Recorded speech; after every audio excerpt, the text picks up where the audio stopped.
Leon, Angga, Ani, Ana, Eko, Joko ada,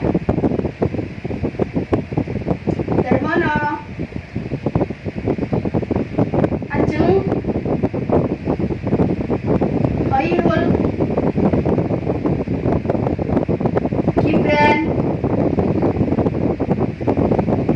Gibran, mana Gibran? Gak ada ya? Sunip, Raka. Anak-anak, sebelum materi kita mulai, apa di antara kalian ada yang sudah mengetahui apa yang akan kita bahas pada pertemuan kali ini? Iya, kita akan membahas terkait unsur-unsur pembangun puisi. Dan kita akan juga menganalisis unsur pembangun puisi itu apa saja. Baiklah anak-anak, pada pertemuan kali ini kita akan membahas tentang menganalisis unsur-unsur teks puisi. Nah, di antara kalian sekarang ini ada yang paham atau ada yang tahu apa itu teks puisi atau menganalisis teks puisi atau unsur-unsur teks puisi? Ada yang paham? Ayo silahkan, yang sebelah sana. Yang sebelah sana jangan rame sendiri ya.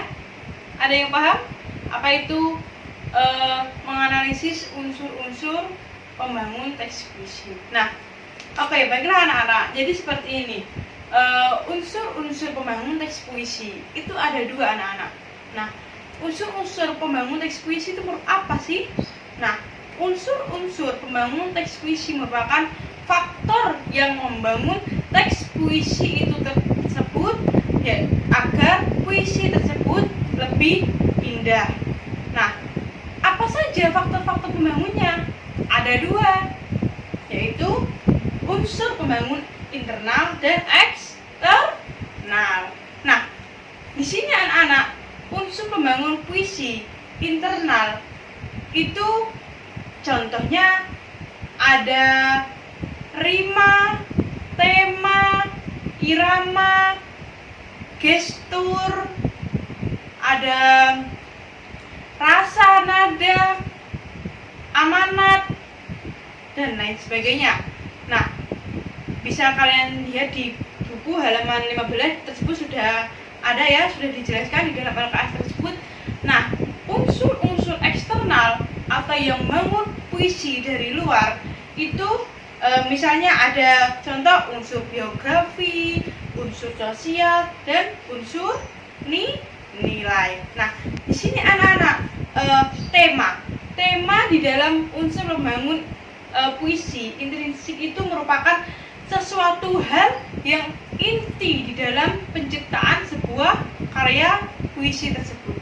Nah, selain itu ada rasa. Nah, bagaimana penghayatan di dalam puisi tersebut? Bagaimana agar pembaca dapat menghayati puisi yang telah terciptakan tersebut? Di situ rasa. Juga nada. Biasanya ada tinggi rendahnya nada di dalam pembacaan teks puisi, itu juga dijelaskan di dalam unsur intrinsik. Dan ada juga amanat. Seorang pencipta karya puisi itu tidak hanya sekedar menciptakan karya puisi ya anak-anak.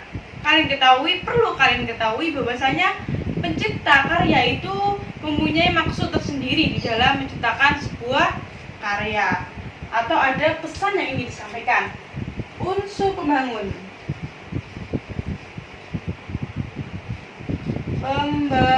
Di sini ada dua ya. Yang pertama intrinsik. Yang kedua ekstrinsik. Nah, intrinsik ini meliputi apa saja? Tadi sudah saya jelaskan. Ada tema. Ayo apa lagi? Dedi, apa Dedi? Ya, rasa apa? Cahaya, nada. Terus ada lagi amanat. Ada lagi gaya bahasa. Terus ada lagi rima, tipografi, ada lagi imaji, dan kata konkret. Nah, selanjutnya unsur ekstrinsik di dalam puisi itu ada 3. Yang pertama ada biografi. Yang kedua ada sosial ya, jangan rame sendiri ya, didengarkan. Sosial. Yang ketiga ada nih nilai. Nah, hal-hal berikut ini yang nantinya membangun puisi agar puisi tersebut lebih indah. Kok bisa ya puisi kok kadang penghayatannya itu sangat enak sekali. Nah, di situ rasa berfungsi di sini. Kok bisa ya gaya bahasa puisi tersebut kok bermacam-macam? Ada memakai gaya seperti ini, gaya seperti itu memakai gaya bahasa di dalam puisi. Nah, juga nada juga. Misalnya puisinya ada seperti ini nada engkau. Nah, itu nadanya kan tinggi. Kalau ya itu kan datar. Nah, jadi tinggi nada di dalam pembacaan teks puisi tersebut anak-anak dijelaskan. Sampai di sini ada yang perlu ditanyakan anak-anak? Ada yang kurang paham anak-anak? Ayo silakan. Paham semuanya? Ya, bisa dilanjut ya anak-anak. Selanjutnya ada biografi. Nah, unsur ekstriksi di dalam pembuatan puisi itu ada 3. Yang pertama biografi, sosial, dan nilai. Nah, ketiga tersebut ini, yang pertama biografi pengarang atau pencipta puisi itu sangat berpengaruh di dalam penciptaan sebuah puisi. Misal, si A biografinya seperti ini. Nah, itu nanti mempengaruhi pembuatan puisinya. Kalian tahu Firsa Bersari? Nah, di situ karya-karyanya beliau itu rata-rata tentang alam. Nah, itu kan menjadi latar belakang juga ya. Kalau Firsa Bersari itu suka dengan keindahan alam. Nah, itu disampaikan di dalam puisi-puisinya, cerpennya, dan karya-karya yang lainnya.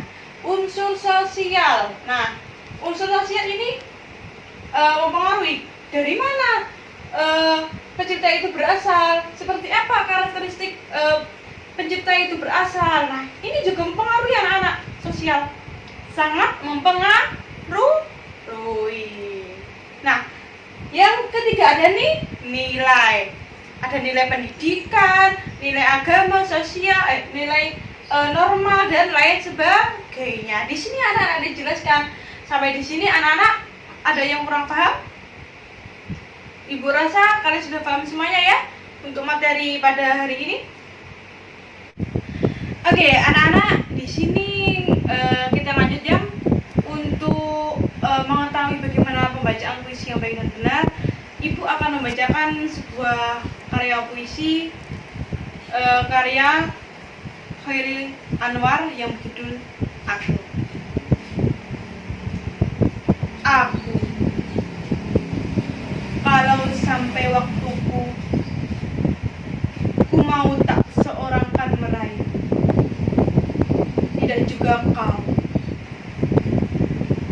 Tak perlu seduh sedan itu. Aku ini binatang jalan dari kumpulan yang terbuang. Biar peluru menembus kulitku, aku tetap meradang menerjang.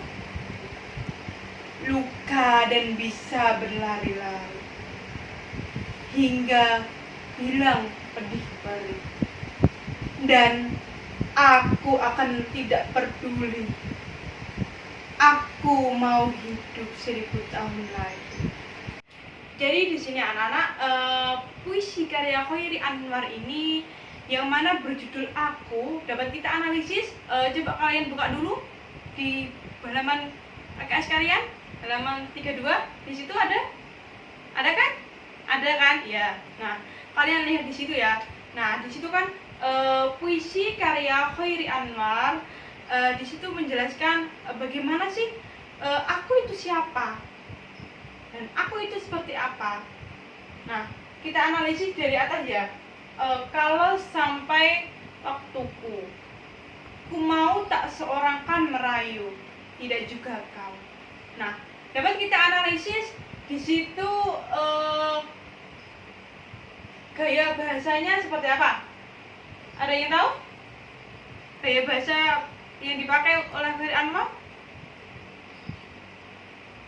Ya, seperti itu. Nah, jadi kalian ketahui gaya bahasa di dalam pembacaan puisi ini sudah ditentukan di situ.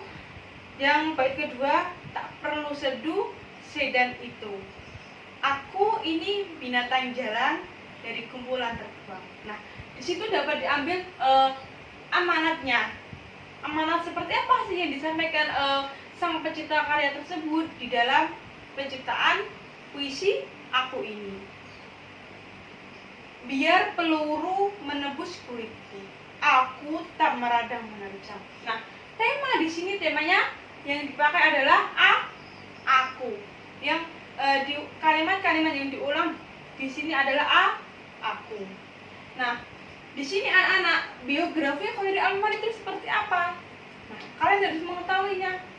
Ketika kalian ingin membaca puisi karya Khoiri Anwar tersebut, biografinya seperti apa? Ini Khoiri Anwar kok bisa menciptakan puisi seperti ini? Karena apa? Latar belakangnya seperti apa?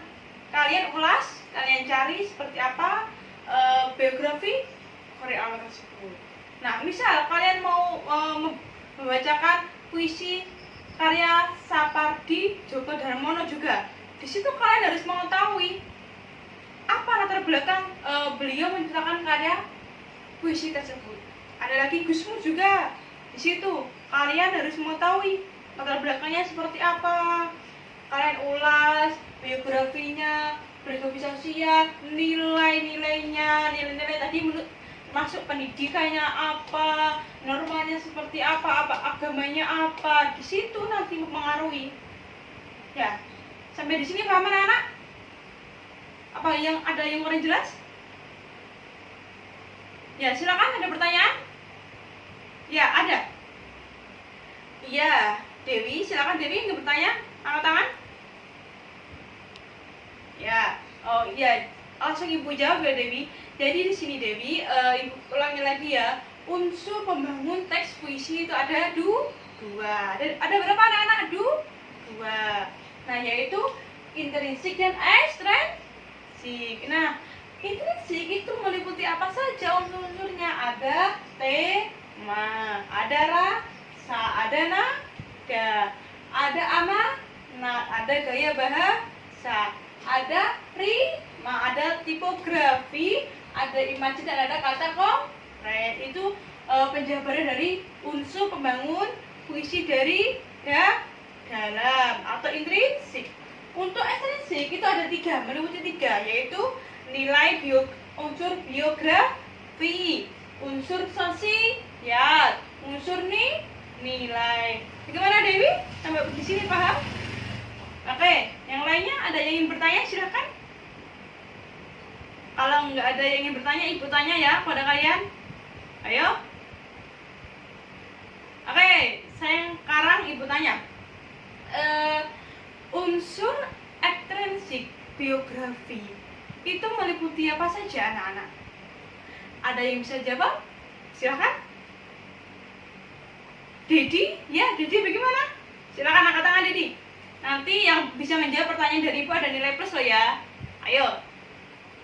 Ya, silakan dijawab Dedi. Ya. Tepuk tangan buat Dedi anak-anak.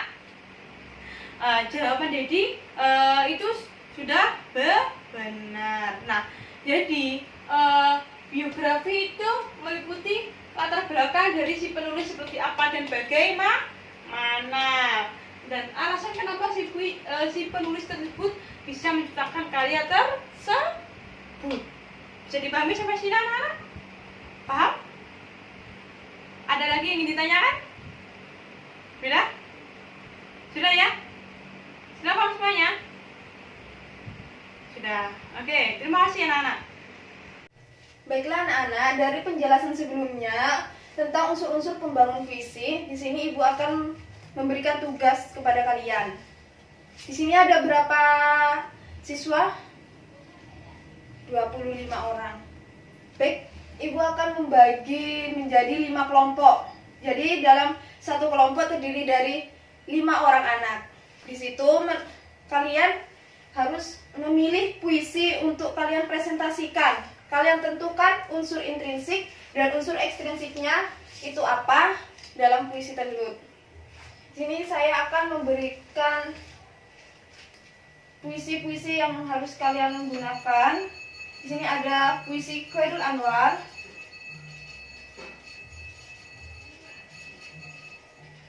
yang kedua W.S. Rendra, dan yang ketiga Sapardi Djoko Damono, dan yang keempat Taufik Ismail,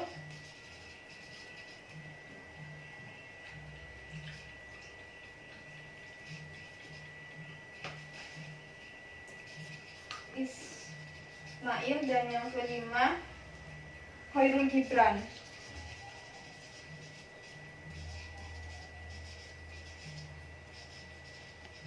Kalian bisa menggunakan puisi dari Khairul Anwar, W.S. Rendra, Sapardi Djoko Damono, Taufik Ismail, Khairul Gibran. Mereka banyak pilihan puisi yang bisa kalian gunakan dan kalian bisa menentukan unsur intrinsiknya. Tugas ini akan kita bahas pada pertemuan selanjutnya, yaitu pada hari Senin depan. Kita akan mempresentasikan, setiap kelompok akan mempresentasikan hasil kerja masing-masing. Baik, dari tugas yang Ibu berikan, apakah anak-anak sudah mengerti? Baik, kalau sudah mengerti, Ibu akhiri pertemuan pada materi kali ini. Apabila ada salah-salah kata, Ibu mohon maaf. Ibu akhiri, Assalamualaikum warahmatullahi wabarakatuh.